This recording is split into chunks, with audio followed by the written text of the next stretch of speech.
Hello Kathden fans! Kathden, no? Parehong single pero masaya. Pero bakit twinning na naman sila mga kasambreros?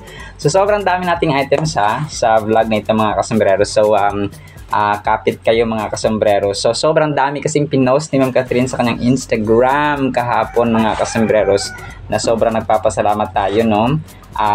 Kasi ang caption nito ay this and that, pero ang dami niyang pinost mga kasambreros sa kanyang Instagram account mga kasembreros, kung kaya ay medyo mahaba-haba ito mga kasembreros pero masaya ito, no, at saka exciting mga kasembreros. So una ay nag-arrange, no, si Sir Alden kagabi. Mamaya papakinggan natin itong yung kanya mga sinabi dito sa press con.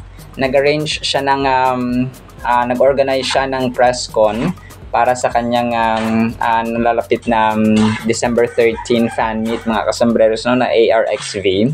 Tapos yun, isa sa mga nagtanong doon mga kasambreros ay parang yung singleness ba, na wala pa siyang partner and so on. So ang sabi niya dito ay hindi niya ito tinitingnan na kakulangan mga kasambreros. Kasi pinapanalangin niya rin na someday, no, bibigyan ng Panginoon yung tamang partner para sa kanya mga kasambreros.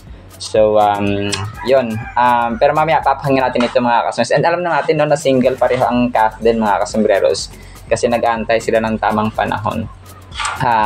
Wala siyang binanggit na kahit sino, para safe of course, no. So play safe lang tayo parati, ha. Sir Alden.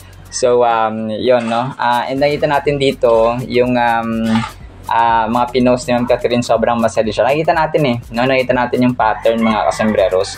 Hindi, kung single sila, pero pareho silang masaya. They're doing their own individual projects. At saka yung mga ventures na mga gusto nila, yung mga adventures mga kasambreros, yung mga gusto nilang gawin sabay. Parang malaya ka, no, na kahit gawin ng kahit na mga kasambreros. So yun ang sinasabi nila sa kanilang mga actions ngayon ng Kathden. Pero, alam natin mga kasambreros na kasi alam niyo po, sa mga interviews nila dati, tapos pansinin niyo sa industriya ng showbiz, kapag nagkakaroon ng pelikula, nagkakaroon ng projects, ang babae at saka lalaki magpartner mga kasos, ang tendency, nagkakaroon sila ng intimacy, di ba? Sina Jeline Gutierrez, Jericho Rosales, basta marami na mga si Kim Chiu at saka si Paula Avellino, di ba? Nagkaroon sila ng projects. Si Donnie Pangilinan at saka si Belle, no, hindi pa gano'n kasi medyo bata-bata pa sila mga kasambreros. Pero andun yung intimacy, and imagine niyo sila lang yung kakaiba sila mga kasambreros, hindi sila umaamin agad, unlike sa Kim Pao na talaga makita mo spotted na sila madalas, no, si Kyla Estrada at saka si Daniel Padilla. So nagka-developan na rin. So sila hindi nasa stage sila ng singleness, pero ini-enjoy nila mga kasambreros. And alam yung pattern nila na yung sabi ng single, yes, no, happy. Sabi ni Catherine doon sa Star Magic Ball last year, single, yes, no, happy. Si Sir Alden din, single, yes. So parang, pero alam natin nandun yung mutual agreement nila, no? Kasi hindi yun malabo mga kasambreros at talaga magka-developan. Di ba, grabe nga yung scene nila sa Hello Love Goodbye, Hello Love Again mga kasambreros, no? Sa sa mga mall tours nila mga kasambreros. So parang nasa stage sila ngayon ng pagiging single yet happy. Tapos nandun yung private and secret communication mga kasambreros, no? Private but not secret mga kasambreros. So yun siya mga kasambreros, no? So team panatag pa rin tayo mga kasambreros, no? Kahit mag-declare sila kasi pareho yung pattern, no? Tapos nag-twinning pa sila sa kanilang mga outfits mga kasambreros. So tawag dito. So team panatag pa rin tayo. And then maraming tanong dito, no? Isa sa mga nagtanong din dito ay yung kanyang question is yung sinabi ni Sir Alden dito is hindi siya sa mga material things, na mas mahalaga sa kanya yung mga intangible things mga kasambreros. Mas gusto niya yung mga yung ugali, no, yung good character mga kasambreros. So nagmamatter sa kanya yung intangible things, yung characteristics mga kasambreros, yung pagiging understanding, humble, no, loving and so on mga kasambreros. So yung mga loved ones niya mga kasambreros ay sobrang mahalaga sa kanya. And sabi niya dito ay yung makapagbigay ng regalo. So, parang about sa Christmas kasi yung tanong dito, no, sa Pasko, kung ano yung gagawin niya. So, ganun mga kasambreros. So, and grabe, no, kasi sabi nito, sana mas marami pa siyang matulungan, matulungan ng anong pangailangan niya sa buhay. And nakakatawa mga kasambreros kasi sabi ng ilan dito ay kami, no, gusto namin gusto namin ng regalo. And nakatawa dito, sabi niya everyday kapag gumigising siya, chine-check niya sa sarili niya, sino parang pwedeng tulungan today, sabi ng ganun. So, tapos sumingit na kami. Kami po. Sabi ni Alden. So, yung video account niya, sabi niya, joke lang, joke. Tapos tawanan sila mga kasambreros. So, sobrang kulit talaga ni Pops Alden. So, hindi siya basag trip, no? Ito yung napapansin ko talaga, Sir Alden, kahit na mga ordinaryong tao, lalong-lalo na si Ma'am Catherine, kapag nag-joke talaga yan, kahit naputulin yan siya, nagsasalita Sir Alden, tapos puputulin niya yung sasabi Sir Alden, tapos mag-joke siya. Talagang ano lang din, go lang din si client, mga kasambreros, no? So, hindi siya basag trip, kumbaga pa, kahit na mga press, kahit na yung mga talagang pwede siya mabiro, mga kasambreros, no? Unlike kay Sir Daniel Padilla na parang siya, no, medyo pikon kapag binibiro siya ng press or may mga times na napipikon siya, mga kasambreros, unlike kay Sir Alden na talagang game na game. So talagang kinumpara ko, no, sorry po. And then ito, so mamaya papakinggan natin ito, mga kasambreros, ng buo. Basta yung isa din dito ay yung nag-ask sa kanya ng question ay lumaki po ako na pinapanood po kayo. Tapos medyo natahimik at saka tumawa sa Alden na parang sasabi ng host na, are you saying na para matanda ganun? Tawanan din sila. So 29, so tapos mas matanda si Sir Alden sa kanya. So 33 Sir Alden. Tapos sabi naman ng nagtatanong ay mas mukha kayong bata. Tapos medyo nakat na doon ng konti. So yun po, no, pero sobrang cute lang. And then ito kay Ma'am Catherine, nagulat talaga ako dito kasi mostly ng kanyang suotin dito ay blue, mga kasambreros, no. Merong isa dito ay naka-blue siya, tapos ito yung yung mga pinost na ni Ma'am Catherine sa kanyang Instagram account, mga kasambreros, na ang title ay This and That. So wala siyang may title kasi siya parang compilation ito ng kanyang mga ganap, mga kasambreros, recently. During the first day of taping, tapos yung mga gala-gala, socializations, no, nakita natin yung masaya talaga sila, mga kasambreros, pareho. So isa dito ay parang attendance check, no.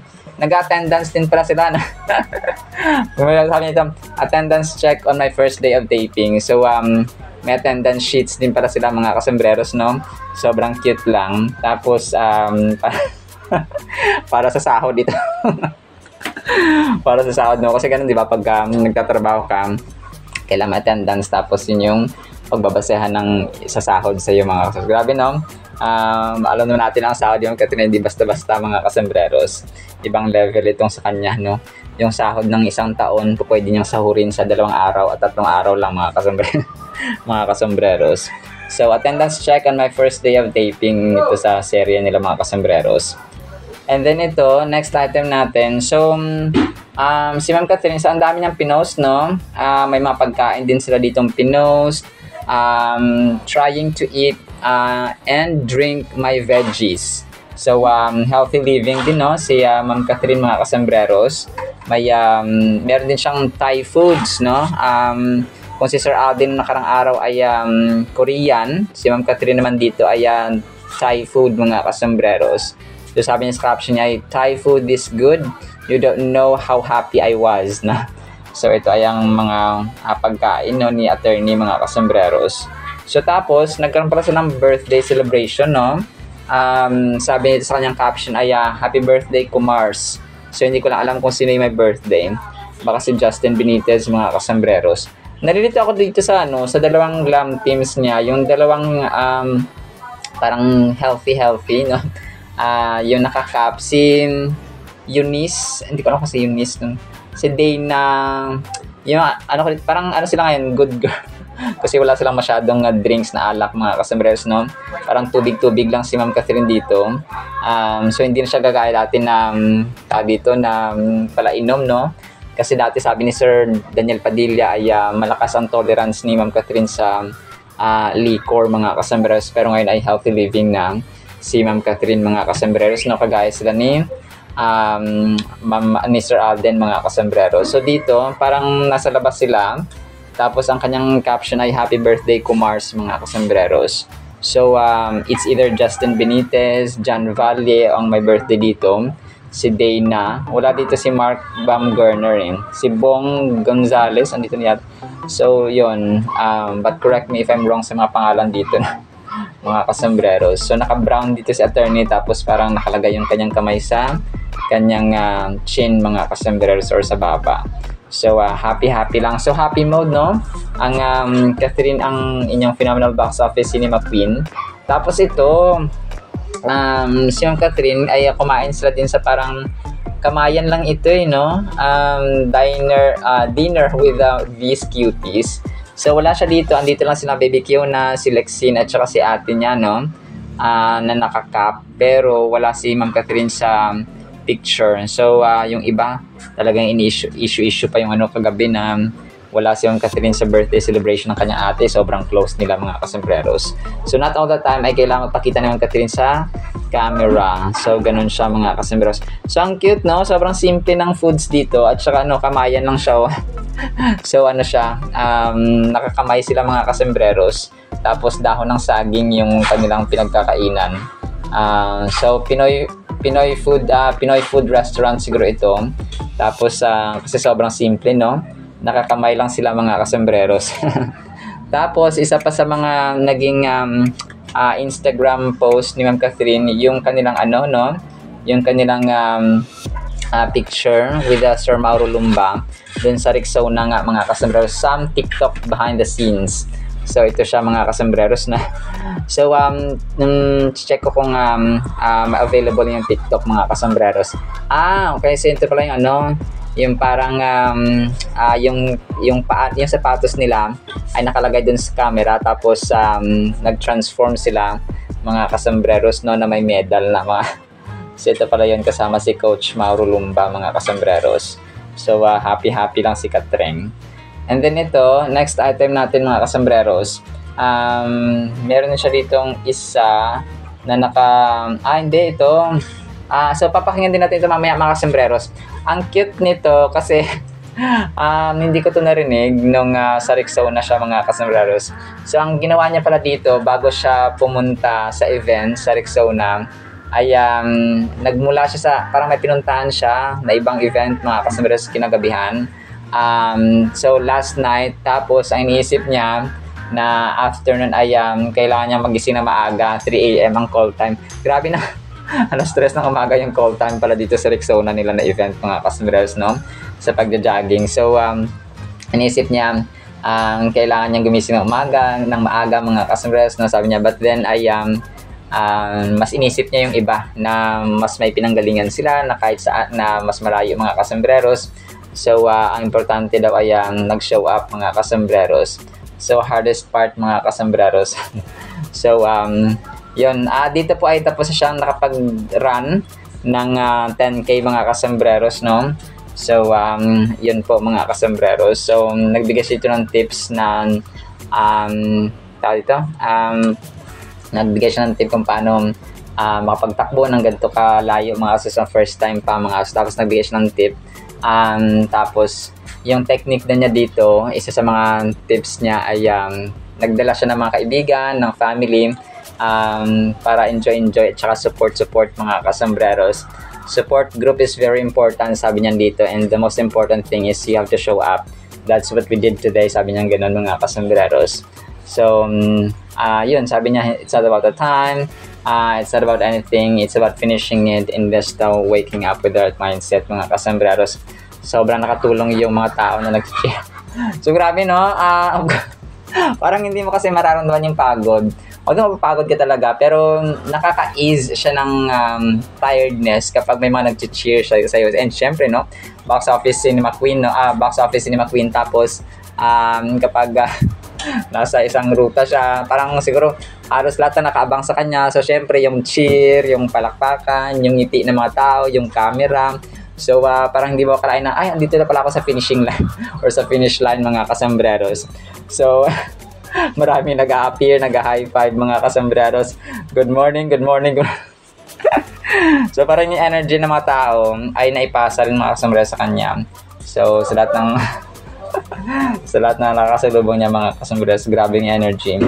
So, yung yun yung community na nagawa nitong Rexona, mga kasambreros. So, mamaya papakinggan natin ito para mas lalo natin ma-appreciate din po, mga kasambreros. And then ito, part din ng kanyang Rexona, mga kasambreros, ay itong si Snowy, no? Home is where Snowy is. Tapos love, no? Or heart, mga kasambreros. Tapos si Snowy ay parang nakahiga. Sarap-sarap ng kanyang tawag dito, ng kanyang higa-higa, mga kasambreros, no?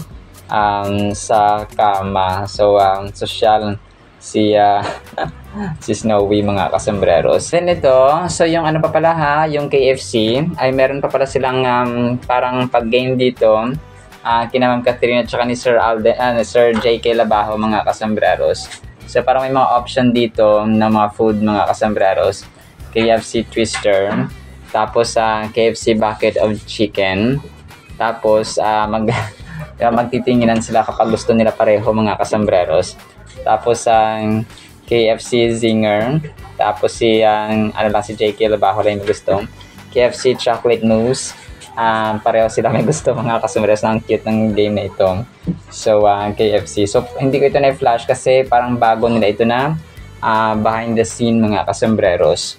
So ayun po. And then si Sir Alden, nag-post din siya sa kanyang Instagram account or Instagram story, no? So ito ay yung kanilang ticket po na available po siya sa arxv.helixpay.ph. So arxv tapos period tapos helix HELIXPAY, no? helixpay period tapos ph, mga kasambreros. So kung wala pa kayong ticket ay pwede po kayong bumili sa GCash kasi sila Ma'am Vicky na doon din po, no, na fan ni Sir Alden ay sa GCash sila bumili, mga kasambreros, ng ticket. So yung Diamond ay yung ubos na, sold out na po siya, mga kasambreros. So yung iba pa yung hindi, mga kasambreros, no. So pag tinype nyo siguro itong arxv.helixpay.ph, mga kasambreros, sa Chrome, it will direct you sa payment methods. So kung gusto niyo sa through bank or through your GCash ay pwede, mga kasambreros. So nag-remind si Sir Alden, no, sa mga hindi pa po bumili ng ticket or nakabili ng ticket ay pwede po kayong bumili, mga kasambreros, no, sa kung trip niyo po na pumunta sa December 13, 2025, mga kasambreros.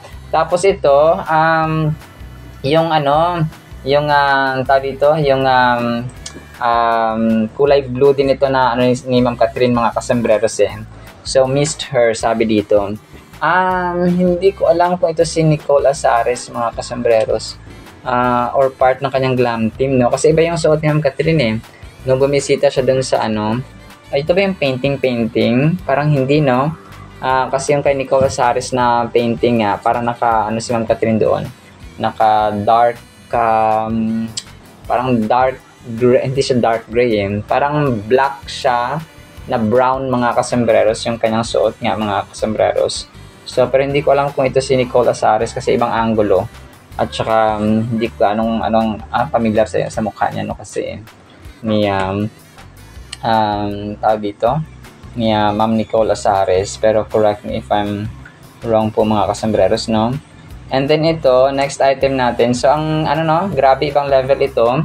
Parang pinost ng isang Kathleen admin, mga kasambreros. Sabi nito sa kanyang caption ay the standard, the queen, the awarded. So tapos yung compilation ng awards niya, Ma'am Catherine, mga kasambreros.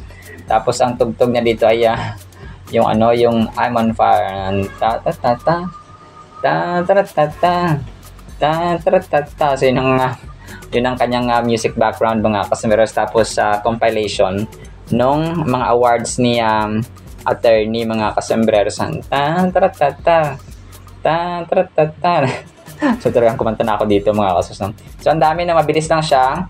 11-second video, pero grabe yung yung awards niyo Catherine mga kasambreros from dati pa tapos sa present mga kasambreros. So mabilis siya mga kasambreros, no? AAA, Snow Leopard sa FAMAS, Eddie's Choice, Edux Circle, at marami pang iba, Box Office Hero, People's Choice, and so on. So nakakaduling siya at saka nakakadula, no, at the same time mga kasambreros. So yun po. And then ito, next item. So sabi ko sa inyo, di ba, medyo matatagal kasi sobrang daming items. So ito mga kasambreros, no, sabi ng Kathleen admin ito, grabe ang kilig ng dalawa, si Catherine na mismo ang umamin. So pero ito po ay dati pa mga kasambreros, no, and umamin sa ito, hindi ko alam, pero umamin yata sa hindi, so wala talagang inamin mga kasambreros na sila ni Sir Alden. So parang Kathleen fan made lang ito na dito na caption mga kasambreros.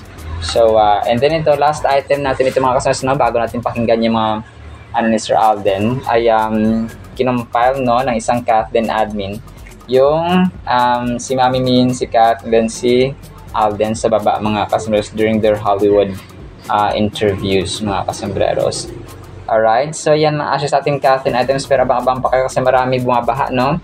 Nagpapasalamat tayo kasi sobrang dami ng items at saka pinost ang Kathleen mga kasambreros kahapon at saka ngayon mga kasambreros. So papakinggan mo natin itong kay Ma'am Catherine at saka kay Sir Alden mga kasambreros, and then yung word ni Lord afterwards. So ngayon po ay November 28 na, 2025, Friday na po mga kasambreros, no?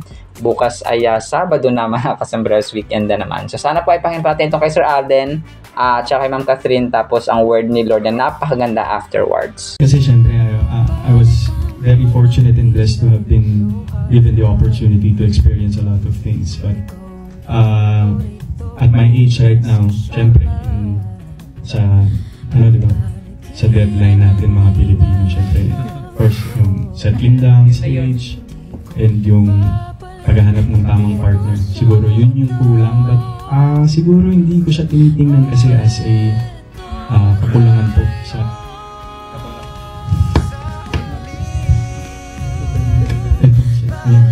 hindi ko po siya tinitreat as kakulangan sa pagkatao, because I know and I do believe that everything comes in the right time. And sometimes kasi hindi naman siguro kaya hindi pa dumadating yung mga pangyayaring yun sa buhay mo is because you're still part of the process. And syempre I believe in the process and I just go with it, because siguro right now baka iniisip din ng pagkakataon and of course ni Lord na when it comes to that aspect of settling down, baka it's not yet time for me. And kaya yun, kasama lagi yun sa dasal ko everyday na wherever you want to lead me, or if ever I get the chance to meet someone, in God's time, siya na lang po bahala sa akin. That's perfect time. I came from an event last night, and then yung inisip ko lang, my gosh, I have to wake up early for the 3 a.m. call time. But then, yan, we did it. So good job to everyone. I know may mga pinanggalingan din tayong lahat. But importante, we showed up, and that was the hardest part. And now it's worth it. Tatanungin na nga kita kasi may experience ka na ngayon ng 10K. What's your tips for them? Sa mga gusto pang tumakbo, maybe mag-increase ng distance nila, anong mga mabibigay mong tips? Do what works for you. Like for me, I like to bring friends with me and my family. Support group. Yeah, I think support group is very important. And the most important thing talaga is you have to show up. And that's what we did today.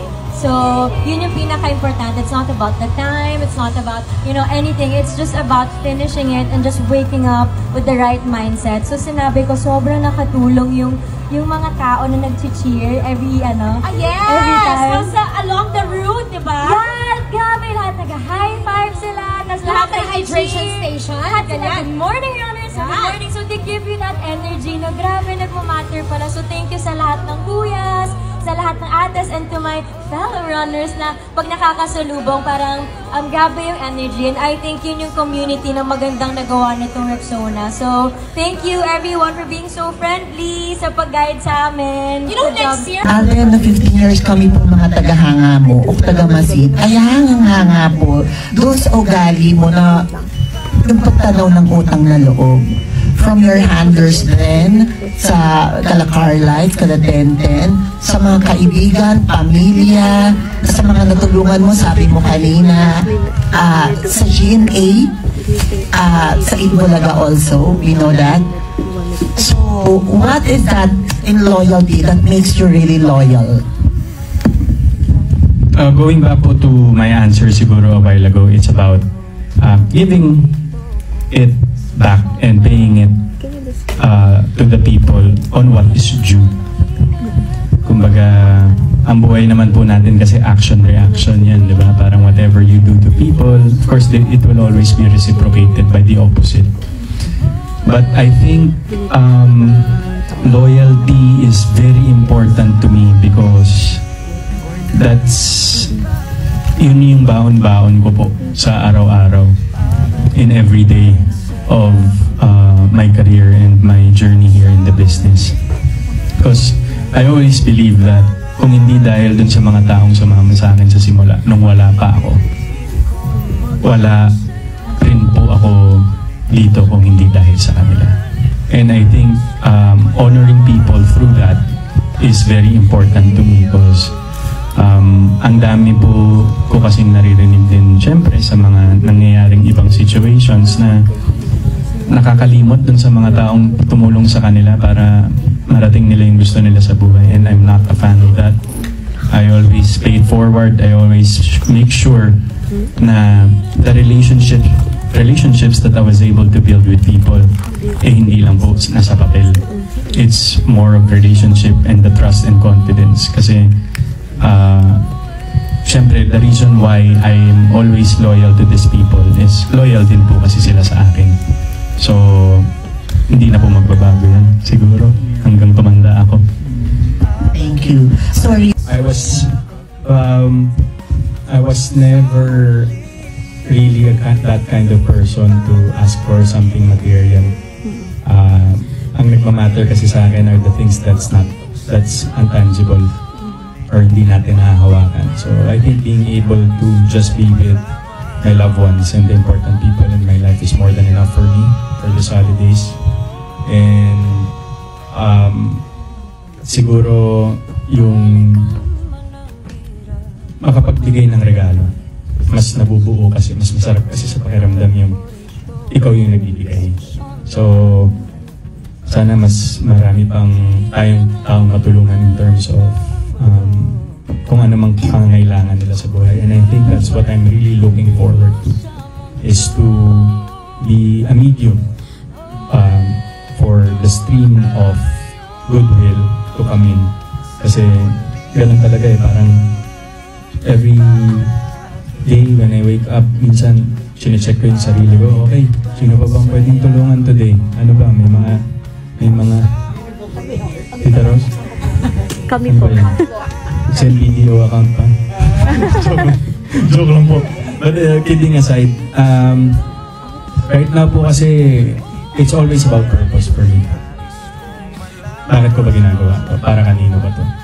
And that really technically answers the question and the next step that will determine my next steps or my decisions. Thank you, Angelica. Grabe, tagal na. Lumaki po ako, pinapanood ko kayo. So are you saying? Hindi, look, Charing lang. sobrang bata Are pa you rin insinuating? Ay, sorry. Ilang taon ka na, Angge? 29 po. Okay, tama. Mas matanda nga ako sa'yo. Pero mas mukha po kayo. At para po sa ating Word of God, sobrang ganda po nito ha. Medyo masakit nga lang ang title. Pakitang Tao. Matthew chapter 6 verses 5 to 7. Medyo mahaba ito mga kasambreros ha. Pakinggan nyo na lang po. So ito po yung panahon na nagtuturo si Lord Jesus Christ kung papaano manalangin. Isa sa mga ways na dapat nating gawin lang ito mga kasambreros ha. Pero kapag binasa niyo po yung buong chapter 6 ng Matthew, ay doon niyo po malalaman yung format pa panalangin na alam natin, no? Our Father who art in heaven, holy be your name, your kingdom come. So yun pattern lang po yun mga kasmeros, but not all the time. Ayun po yung ating sasambitin talaga, no, na words mga kasambreros. So sabi dito Matthew chapter 6 verses 5 to 7, tatlong verses ito. When you pray, this is Christ speaking, you shall not be like the hypocrites. Kasi mga hipokrito na mga kasambreros na mga bakitang tao. For they love to pray standing in the synagogues and on the corners of the streets, but they may be seen by men. Assuredly I say to you, they have their rewards. Natanggap na doon yung ganun pala. But you, when you pray, go into your room, and when you have shut the door, pray to your Father who is in the secret place, and your Father who sees in secret will reward you openly. And when you pray, do not use vain repetitions, no, paulit-ulit mga kasambreros, as the heathen do, for they think that they will be heard for their many words. So ito siya mga kasambreros, ha. Unang-una, huwag tayong magpakahipokrito. Pangalawa, huwag tayong pakitang tao na prayerful tayo sa public, no? Pero in private ay wala. Pero ito ang gawin natin mga kasambreros, no? Kailangan magtago tayo at saka isara natin ang pinto sa kwarto or any closed space mga kasambreros. Basta iba naman kasi yung corporate prayer na kunwari sa isang born again church, kasi may corporate prayer talaga yan, yung maramihan mga kasambreros na nag-pray, nananalangin para sa simbahan, sa mga prayer items ng mga mananampalataya, and sa kung sino man dyan na kailangan ng panalangin mga kasambreros. So iba po yung corporate prayer at saka individual prayer mga kasambreros. So sa individual prayer, or pwede rin kasi minsan, no, yung family prayer time mga kasambreros. So iba po yun. Kasi ang motibo dito ng mga hypocrites mga kasambreros na tinutukoy niya Lord Jesus Christ ay pakitang tao.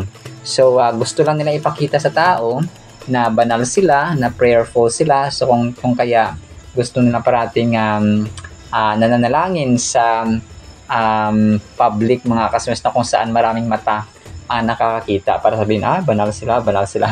Pero sa puso't isipan nila, pinapakita lang nila yon para sabihin kunwari na sila po ay prayerful at saka talagang relihiyoso mga kasambreros. And by the way, magkaiba po ang relihiyoso sa maka-Diyos, ha.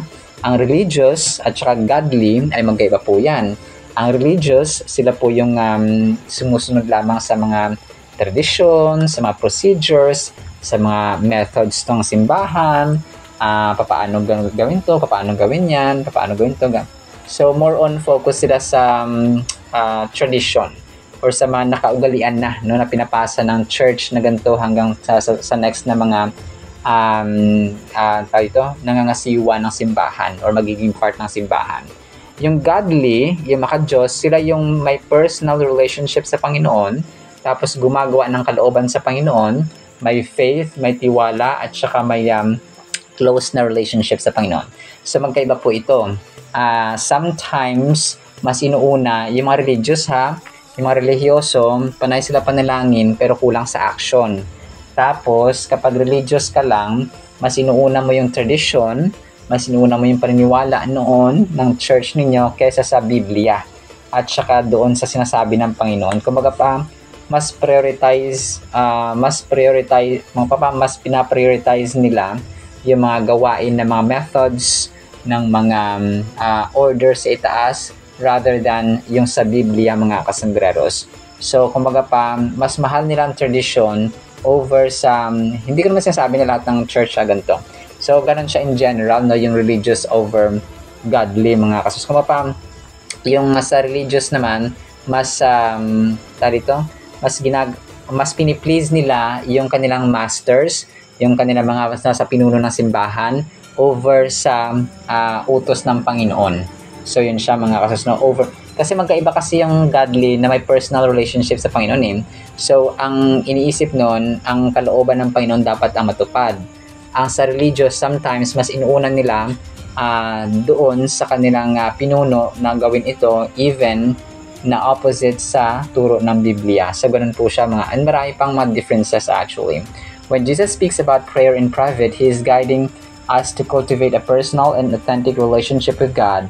So, kapag personal kasi, ito rin yung isa sa mga dahilan kung bakit sinasabi ito ni Lord Jesus Christ. Kapag personal kasi yung panalangin natin sa loob ng kwarto, for example, sa any closed space natin, ay nade-develop, no? Nakukultivate yung authentic, yung genuine ba, yung real, mga kasambreros, na relationship ng isang tao.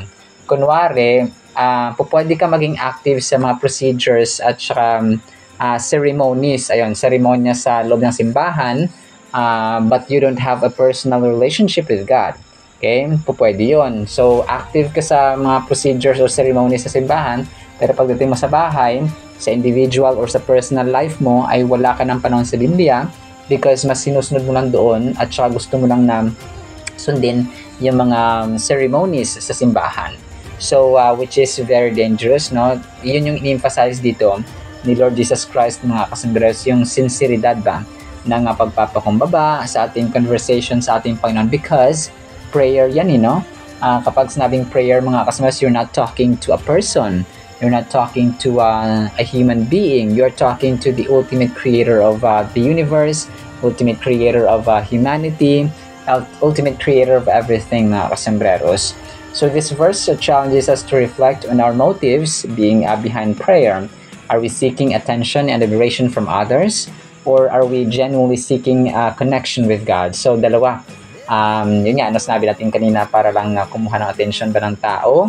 Or gusto mong i-please or kalugdan ng Panginoon. So ganun siya, mga kasambreros. Praying in private allows us to focus on the intimate connection between ourselves and God without distractions or external influences. So yun din, no, isa rin yun sa mga factors na kapag nasa private room ka, nasa private place ka, mga kasambreros, nananalangin, walang disturbo. Okay? Hindi ka mati-distract.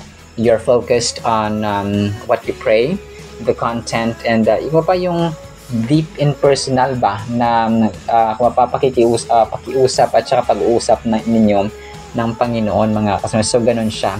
This verse encourages us to be sincere in our prayers, expressing our true thoughts, feelings, and desires to God. It reminds us to approach prayer with humility, recognizing our dependence on God and our need for His guidance and grace.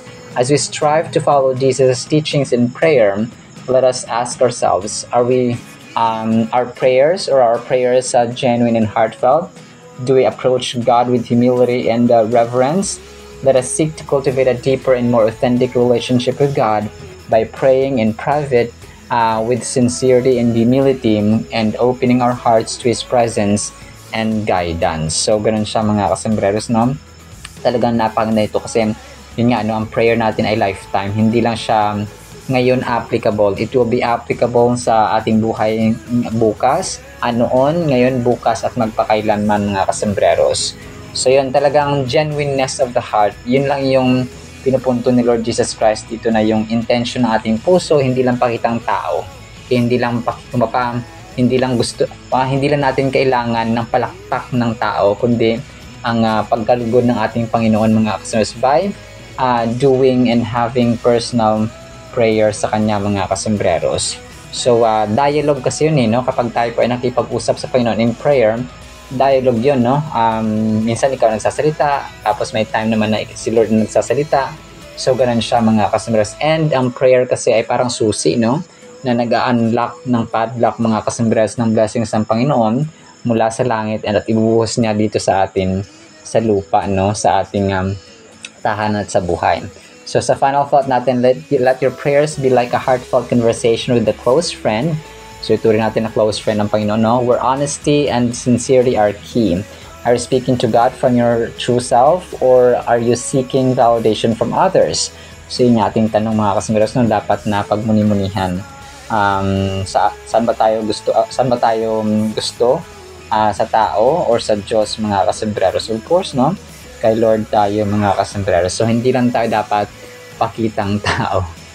So yun naman po, mga kasambreros, sa ating Word of God. Nawa po ay pagpalain po tayo ng pag-ibig, pananampalataya, pag-asa, no? Genuine heart sa ating panalangin. In the mighty name of Jesus we pray. Amen and amen. See you sa next time, mga kasambreros. Paalam po.